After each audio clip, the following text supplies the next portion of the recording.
Lorsqu'on parle de Lil Tay, on ne parle pas uniquement d'une adolescente devenue millionnaire sur OnlyFans. On parle avant tout d'une enfant marquée par l'instabilité familiale, prise dans les tensions d'un divorce qui a profondément modélé sa perception d'elle-même et du monde. Mais au-delà de son cas, elle est seulement le reflet d'une réalité bien plus large. Les cicatrices invisibles laissées par la séparation parentale mal vécue. Pour un enfant, les parents ne sont pas que deux adultes. Ils représentent le pilier, la sécurité, le cadre qui donne un sens au monde. Quand ce cadre se brise, l'enfant perd bien plus qu'un foyer. Il perd la stabilité psychologique qui lui permet de grandir sereinement. Si la séparation est respectueuse, équilibrée et centrée sur le bien-être de l'enfant, elle peut être surmontée. Mais lorsque la séparation se transforme en champ de bataille, avec des disputes, manipulations, conflits de garde, elle devient un traumatisme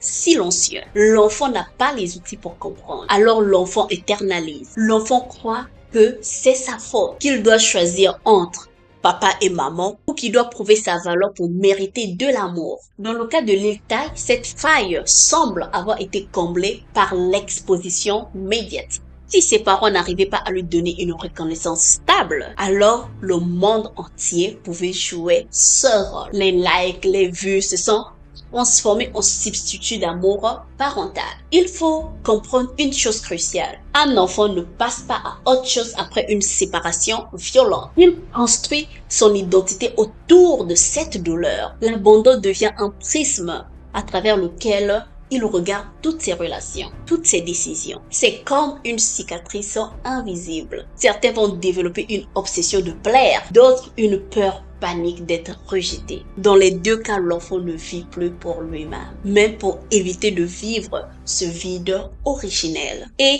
c'est là que l'on comprend pourquoi certains, comme Lil Tay, finissent par faire de l'attention leur oxygène. Beaucoup critiquent les jeunes qui cherchent l'attention, mais la psychologie explique que cela n'est pas une vanité. Lorsqu'un enfant n'a pas reçu une validation émotionnelle constante et sécurisante, il développe une faim insatiable pour être vu. Ce besoin ne s'éteint pas du tout avec l'âge. Au contraire, ce besoin grandit et se transforme. Chez certains, cela peut conduire à l'excellence académique ou artistique. Si je réussis, alors on m'aimera.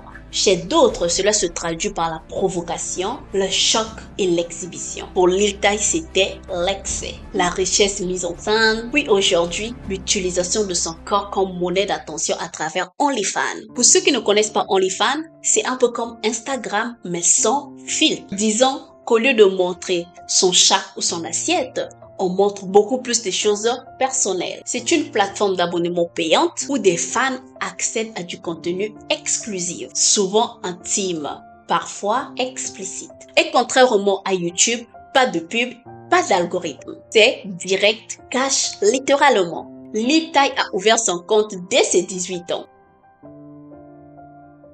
Ici, ce qui choque, ce n'est pas seulement le chiffre, mais le fait que ce projet semblait être préparé depuis longtemps. C'est le prolongement de la logique. Puisque je ne me sens pas assez aimée, je vais donc transformer mon image en produit et l'amour en transaction. Dit autrement, si l'affection parentale est conditionnelle, pourquoi l'amour du public ne le serait-il pas aussi? Ce qui frappe le plus ici, ce n'est pas la fortune générée, c'est le paradoxe. Plus elle est suivie, plus elle est exposée, plus le vide grandit. Car l'attention n'est pas l'amour. Et l'argent n'est pas la sécurité émotionnelle. Un enfant blessé peut accumuler des millions de likes. Mais tant que la blessure n'est pas reconnue, il ressentira toujours le manque. Et c'est ici que la psychologie est impitoyable. L'attention extérieure est un pansement, jamais une guérison véritable. Les jeunes comme Lil Tay se retrouve prise dans une spirale où chaque nouvelle provocation doit être plus grande que la précédente. Chaque mise en scène doit être plus choquante. Et derrière cette escalade,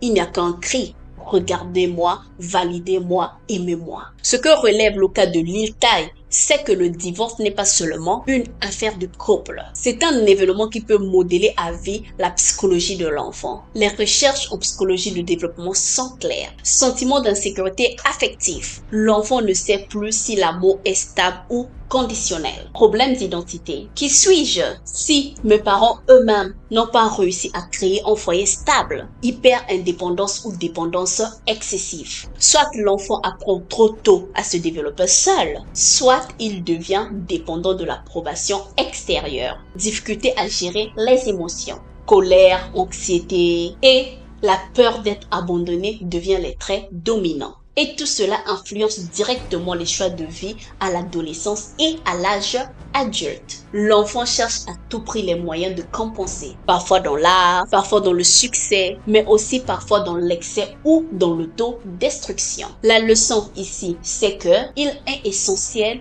de ne pas réduire l'île-taille en cas de célébrité excentrique. Elle est le miroir extrême d'une réalité vécue par des millions d'enfants. Quand les parents se séparent dans la guerre, l'enfant n'apprend pas à aimer, il apprend à survivre. Il n'apprend pas à se construire, mais à compenser. Et dans une ère dominée par les réseaux sociaux, cette compensation prend une forme nouvelle. La mise en scène de soi, l'hypersexualisation, la course à l'attention. La vraie question ici n'est donc pas pourquoi Lil Tay a fait ça, mais plutôt combien d'autres enfants anonymes suivent le même chemin dans l'ombre, sans caméra, sans millions, mais avec les mêmes cicatrices. Le cas de Lil Tay nous force à regarder en face une vérité incontrôlable. La séparation des parents n'est pas une affaire d'adultes. Elle imprime des marques psychologiques profondes sur ceux qui la subissent sans pouvoir la contrôler. Le divorce n'est pas forcément un désastre, mais quand il est géré dans le conflit, sans protéger l'enfant, il devient une fracture invisible qui peut conditionner toute une vie. Lil Tay a transformé cette fracture en spectacle mondial. Mais combien d'autres jeunes la transforment en colère, en dépression, en dépendance? C'est là la vraie réflexion psychologique. La responsabilité des adultes dans la manière dont ils transmettent la douleur de leur choix. J'espère que vous avez aimé la vidéo. Dites-moi ce que vous en pensez dans les commentaires. Sur ce, je vous dis à bientôt.